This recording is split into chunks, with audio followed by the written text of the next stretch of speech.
The study of modern sciences reveals that humans started their life on Earth millions of years ago.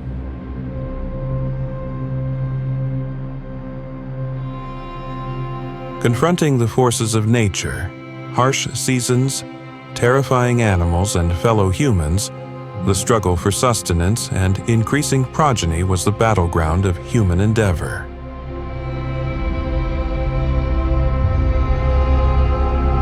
Gradually, humans traversed the dry and wet expanses and reached every continent of the Earth.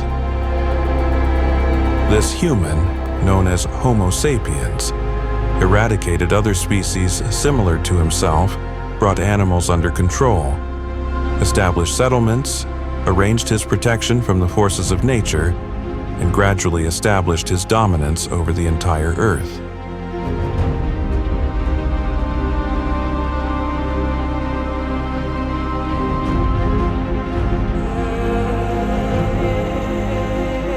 Today, this human is preparing to conquer space and has comprehended the secrets and mysteries of the cosmos, giving rise to the Industrial Age and then the Information Age.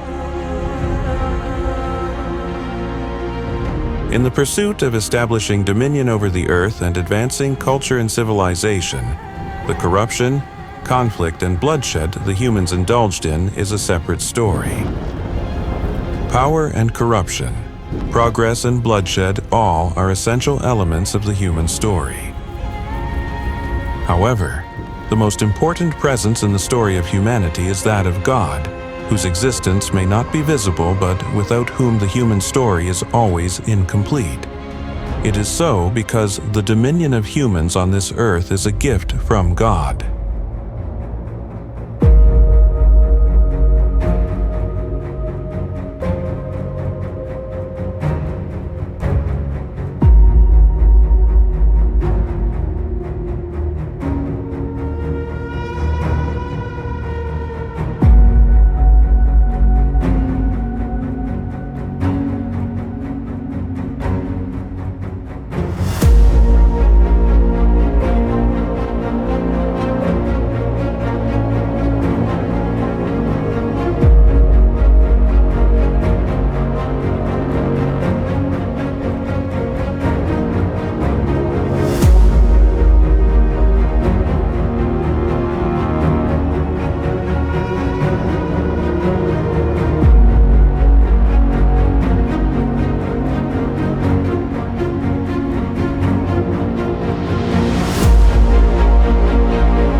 The glorious Quran begins the story of humanity long before anthropology, genetics, and other modern sciences narrated this tale. The beginning of this story in the glorious Quran is marked by the concept of trust. That is, the occasion when the divine trust of power and authority was offered to all the creations. Upon witnessing the potential consequences of assuming this trust, all other creations were afraid, but humans came forward and accepted the responsibility.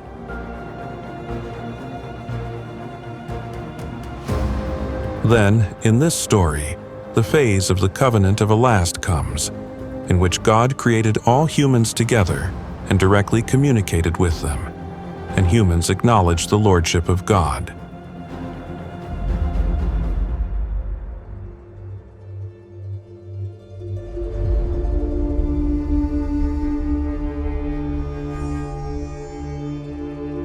It is known through the glorious Quran that at that moment, another incident occurred in which God Almighty informed the angels that He would create a caliph, or a being with authority on the earth, and narrate to them the incident when your Lord said to the angels, "I am going to bring into existence a creation in this earth that will be given its sovereignty." The Quran mentions at several places that God had informed the angels that He was creating a new creature from the stomach of the earth. At that point in the Quran, God Almighty informed the angels about the position of that creature, that it would not be a creature like the other ordinary creatures on the earth.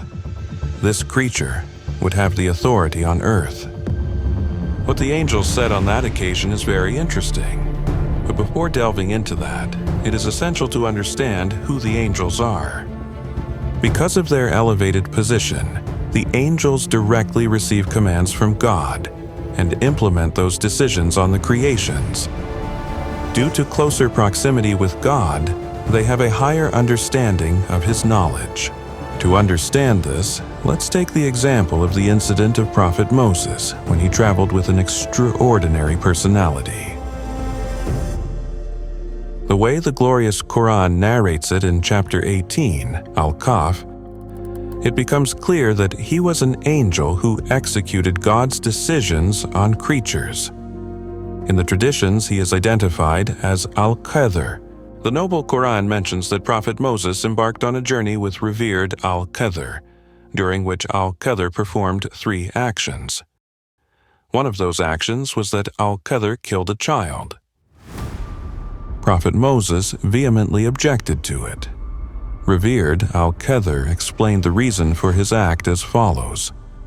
As for the boy, both his parents were people of faith, so we feared that after growing up, he may harass them because of his rebelliousness and disbelief. Revered Al-Qadr explains the justification for killing the child by stating that when he grows up, the child would become a disbeliever and rebellious towards his parents. It was an incident that would happen in the future, and only God knew it. Khidr understood the directive through estimation, because the actual command was to kill that child and replace it with another child, as explained in the next verse. Hence, we wanted that their Lord bless them with a child in his place who is purer and more affectionate than him. The glorious Quran illustrates the wisdom of Al-Qadr's actions, that he had correctly understood the wisdom behind God's command, which apparently was wrongdoing, but in reality, it was a good deed, and the angels understood that reality. The incident of Moses and Al-Qadr serves as an excellent example that angels not only enforce God's commands entirely, but also understand that every decision of God is absolutely good, even if it seems to lead to apparent harm. Due to this profound knowledge of God's wisdom, angels praise and glorify God, emphasizing His absolute perfection and purity from any flaw. They also understand the potential consequences of God's decisions. When informed about the creation of a being with authority on the earth, the angels responded. They said, "Will you bring forth in it a creation that will spread disorder in it and shed blood? And, on the other hand, such are we that while praising you, we are glorifying and sanctifying you?" He said, "I know what you know not."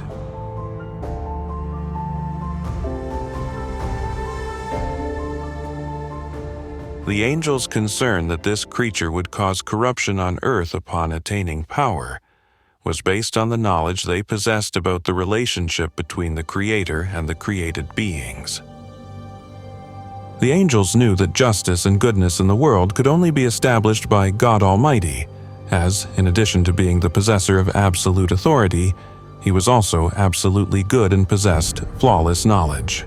As soon as this authority was handed to another being, the possibility of evil would emerge, leading to the emergence of corruption as a consequence. Along with those words, the angels also conveyed with great respect that we are already performing the function of praising, glorifying, and sanctifying God.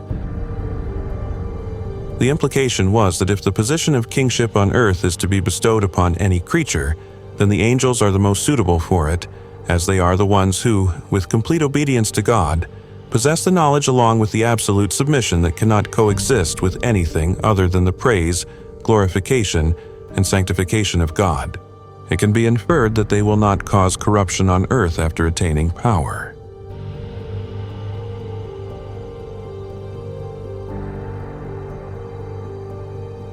The way the Quran has described this incident in its beginning, it can be inferred that it was a highly significant event in God's universal scheme. This occasion was so great that even beings of the high rank of angels desired it. If anyone is to receive this position, who could be more suitable than us? If that position was granted to a creature lacking in the knowledge of God, and by attaining power becomes rebellious, then corruption will ensue. And God never approves of oppression and corruption.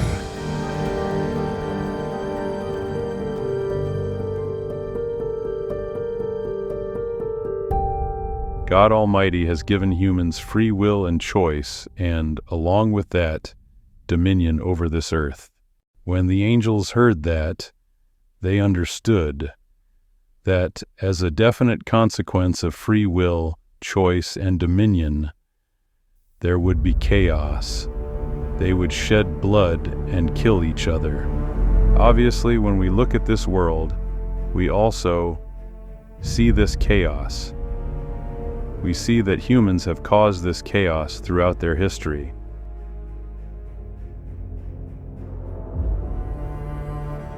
In response to the angels' concerns, God stated that his knowledge surpasses theirs. The following verses provide further clarification of this matter in this way. God said, "Did I not tell you that I know the secrets of the heavens and earth, and I know what you are revealing and what you were concealing?"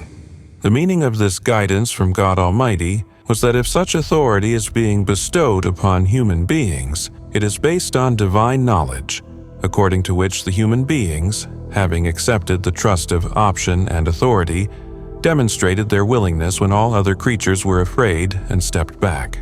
He took the risk that when God's existence is concealed, and human beings will have the option and authority, they will remain steadfast in worship. If that happens, he will face the consequences of such behavior, and by choosing to live a life of servitude, will become deserving of the eternal kingship of paradise. Due to the courage to face this challenging test, humans became the rulers of the earth. That was the position whose attainment's wish was hidden in the angel's words. The other aspect of God's knowledge was that the corruption that was to occur in empowering humans, while it was evil, and an evil decision is never from God, but the selection of the kind of humans desired to be selected was not possible without making them face such challenging circumstances.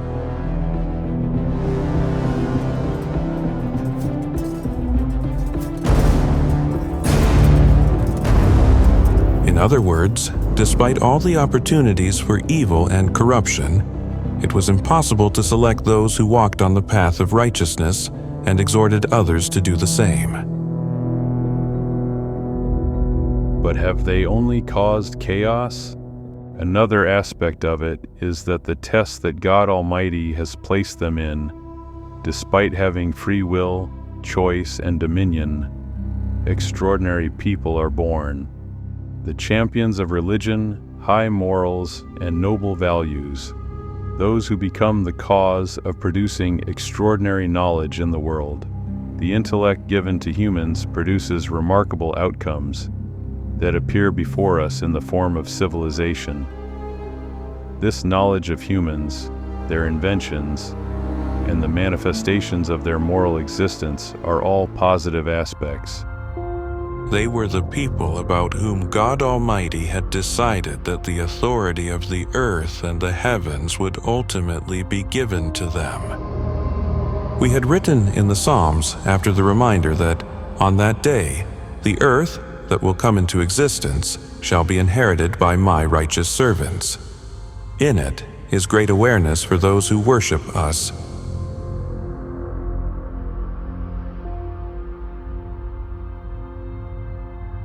In Chapter 2, Al-Baqarah of the Quran, the narrative in which this event is described indicates that this conversation with the angels took place at the occasion of the Covenant of Alist, when all humans were created together.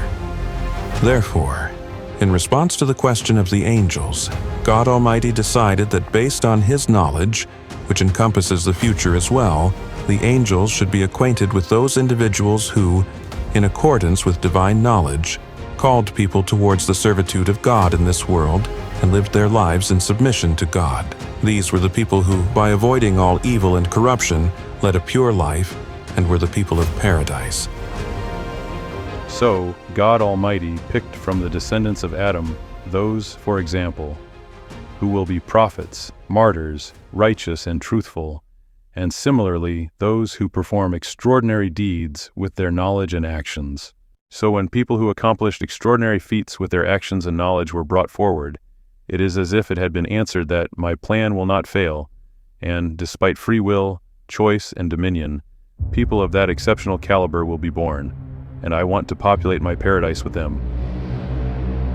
As such, on that occasion, revered Adam was introduced to those of his offspring whom God knew, despite having authority, would avoid injustice and wickedness, and become advocates of goodness and charity. Then, these individuals were presented before the angels, and when asked about them, the angels expressed their lack of knowledge. Following this, in accordance with the command of God, revered Adam, while introducing them, acquainted the angels with the details of the great deeds of those beings in the coming life. Thus, it became clear to the angels that the choice of those who would manifest exemplary behavior in the worst conditions with their free will is possible amidst this corruption and oppression. In this way, they would prove their eligibility for the eternal kingship of paradise. And, in order to make them understand, he taught Adam all the names. Then he brought before the angels those people whose names had been taught to Adam, then said, "Inform me of the names of these people if you are truthful in this notion of yours." They said, "You are devoid of all flaws. Of knowledge we have none except what you have taught us. In truth, it is you who have knowledge and wisdom." He said, "Adam, tell them the names of those people." Then, when he had introduced them to the angels, God said, "Did I not tell you that I know the secrets of the heavens and earth? And I know what you are revealing and what you are concealing." The corruption that happened as a result of the power given to humans on earth still serves to lead people to deny the existence of God today. For example, Bertrand Russell, who was the most prominent atheist thinker of the modern era, states in the preface of his book, Why I Am Not a Christian, "Apart from logical cogency, there is to me something a little odd about the ethical valuations of those who think that an omnipotent, omniscient, and benevolent deity, after preparing the ground by many millions of years of lifeless nebulae, would consider himself adequately rewarded by the final emergence of Hitler and Stalin and the H-bomb." Russell's objection is not on the religious people but against God, claiming that in a universe that took billions of years to come into existence, does the emergence of rioters like Hitler and Stalin and the destructive devices such as the hydrogen bomb suit a God who is absolute, all-knowing and merciful.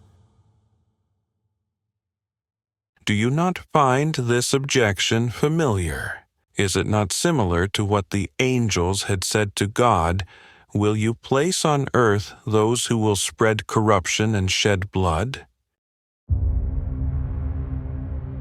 The angels had God before them, whereas today, humans have the book of God that reveals the divine scheme, according to which this scheme is another name for the selection of the best humans in this atmosphere of corruption who will use their free will and authority for good instead of evil.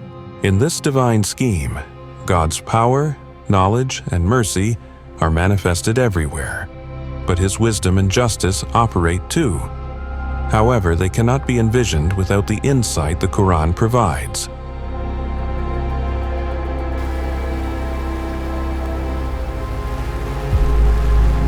This universe is magnificent, and so are the extraordinary laws that govern it, and the extraordinary arrangements for life and survival found in this universe. Rain is a modest introduction to them all. Rain is an extraordinary arrangement to provide clean and sweet water to creatures. The sun heats the ocean, causing the salty water to evaporate, leaving the salt behind and forming pure vapor, which rises into the atmosphere and forms clouds.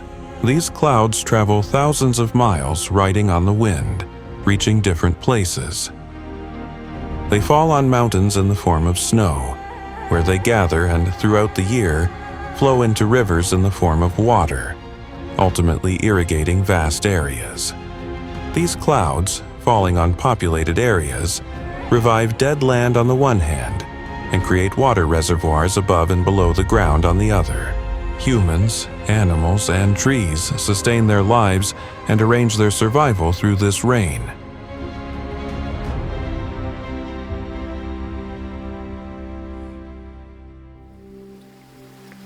No doubt, the entity that has arranged this entire system undoubtedly possesses unimaginable power, knowledge, and mercy. However, it is also essential to understand the wisdom and justice of this entity. The wisdom of God Almighty means that sometimes He performs actions that may not seem right outwardly. In these actions, evil may be perceived. The incident of Prophet Moses and revered Al-Khidr taught Prophet Moses that sometimes what doesn't seem right to us is because we do not have the complete picture of the realities in front of us.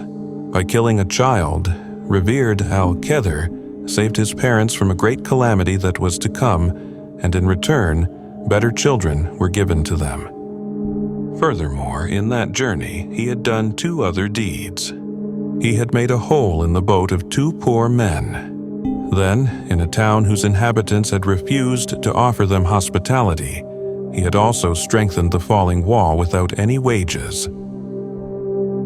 It appeared to be an act of doing good with the bad and doing bad with the good. But, in reality, it was not so. The boat was made faulty because a king ahead was seizing people's boats for his war campaign, but the flaw of a hole in the boat saved it.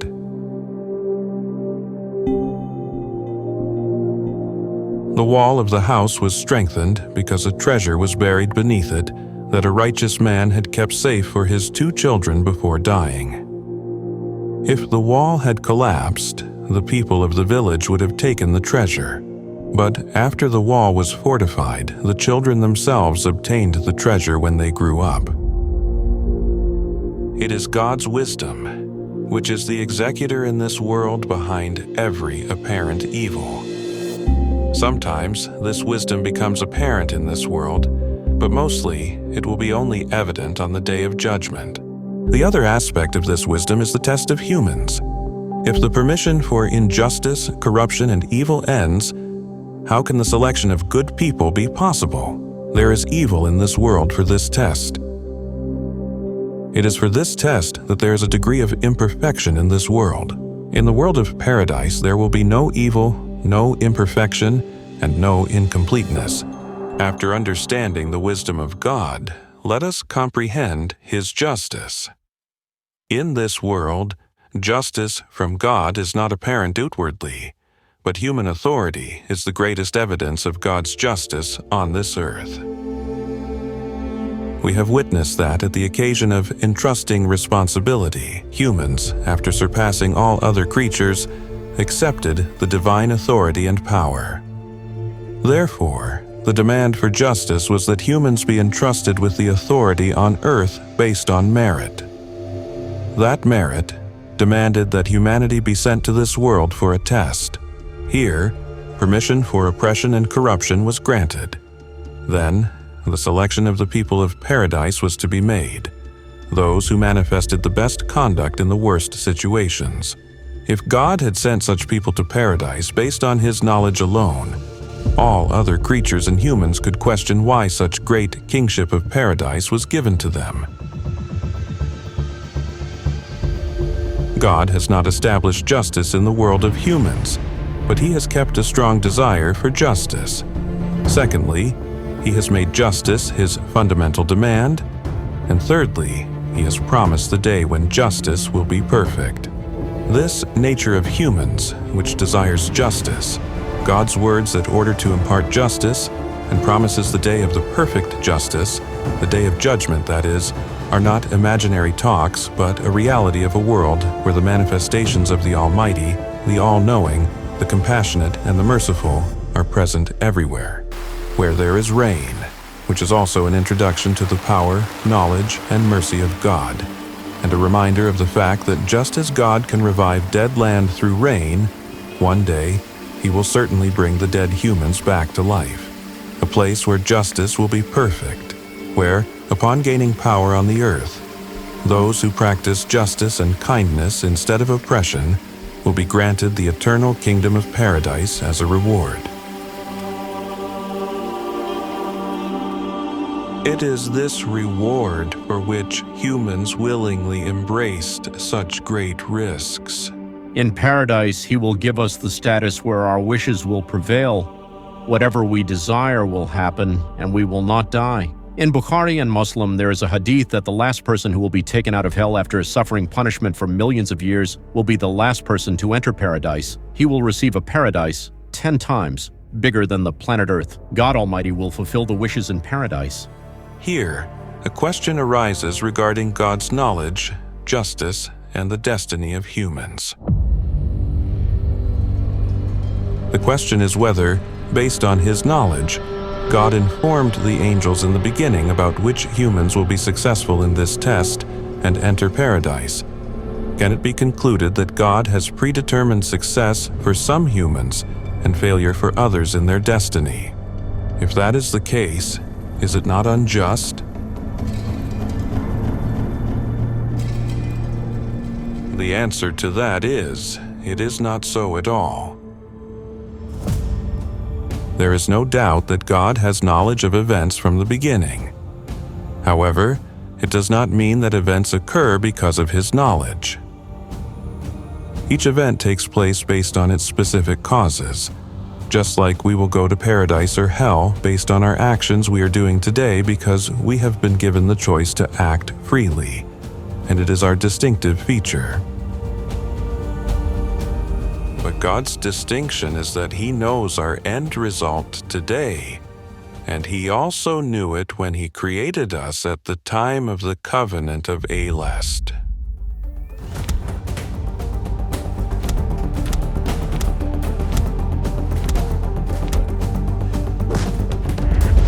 What will happen next in this scene you do not know. I will tell you. In this scene, the hero will be killed.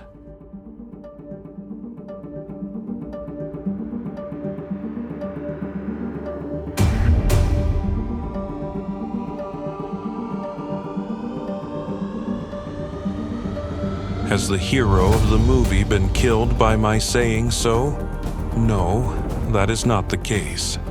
I had seen this scene before, and that's why I knew what would happen next. The same is the case with God's knowledge. He sees things beforehand and knows them. His knowledge is beyond every limitation of time and space. Just as he is aware of the past and present, he also knows the future. How he knows all this, we do not know, but it is clear that no event happens because he knows it. The declaration of human authority before the angels and the introduction of true worshippers to them marks the end of the first phase of the human story. निगाहे शौक में आ पर्दाए गुमा से निकल. After that event, God Almighty made all humans die.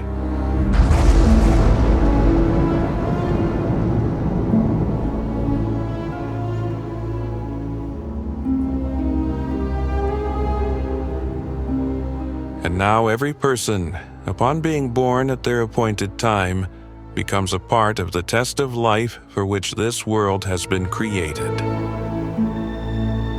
Then, in this world, we die, and in the hereafter, all people will be resurrected together. That is referred to in the Quran as the 2 deaths and 2 lives of humans.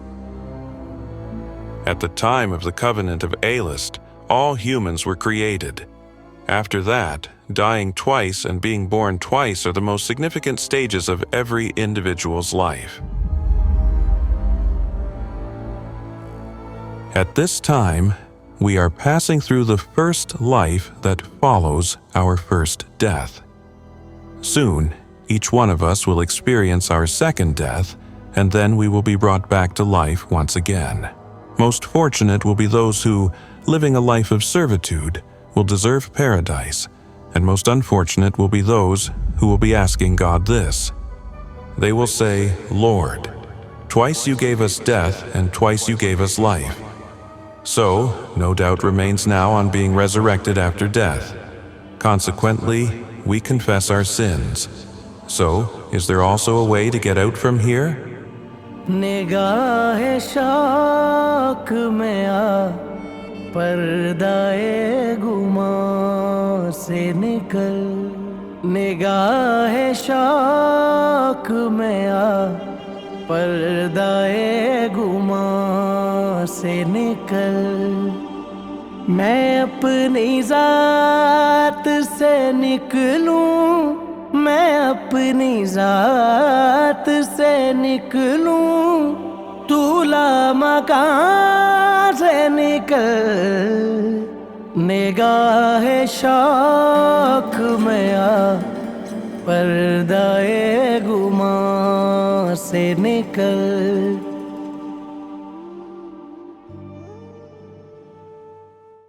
सुना है अभी वहीं मेरे इंतजार में है.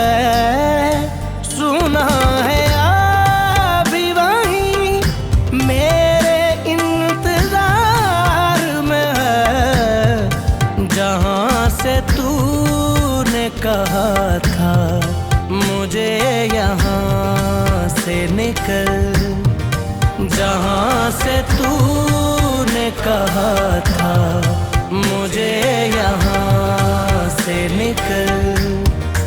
जहाँ से तूने कहा था मुझे यहाँ से निकल.